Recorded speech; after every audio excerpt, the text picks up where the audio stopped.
এটা হচ্ছে gear up K60 একটা টর্চ লাইট যেটা মাল্টিফাংশনাল। দেখেন এখানে যে টর্চ লাইটটা ইউজ করা হয়েছে এটাকে আপনি চাইলে এভাবে বড় করতে পারবেন, আবার এরকম যদি দূরে যায় এটা কিন্তু 1.5 কিলোমিটার কভার করবে। আমি যদি স্টুডিও লাইটটিকে সম্পূর্ণ বন্ধ করে দিই তাহলে বুঝতে পারবেন। দেখেন এটার আলো কিন্তু যথেষ্ট ভালো আর যথেষ্ট বড়। এখানে পাওয়ারফুল একটা 10 ওয়াটের এলইডি ইউজ করা হয়েছে।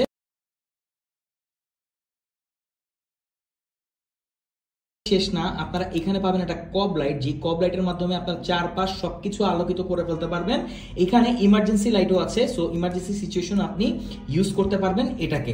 আমার কাছে ভালো লেগেছে এটা টর্চ লাইট, দেখেন অনেক দূর পর্যন্ত এটা কভার করে। এখানে যদি খেয়াল করেন একটা ডিসপ্লে দেওয়া আছে যেটাতে আপনি দেখতে পারবেন কতটুকু এটাতে চার্জ আছে। আর এখানে আরো ইন্টারেস্টিং জিনিস হচ্ছে, আমি এটার ব্যাটারিটাকে আপনাদেরকে একটু দেখাই। এখানে হিউজ একটা 3500 mAh ব্যাটারি ইউজ করা হয়েছে, তো ব্যাটারিটাকে আপনি চেঞ্জও করতে পারবেন। বৃষ্টিতে ইউজ করার মতো একটা torch light gear up K60।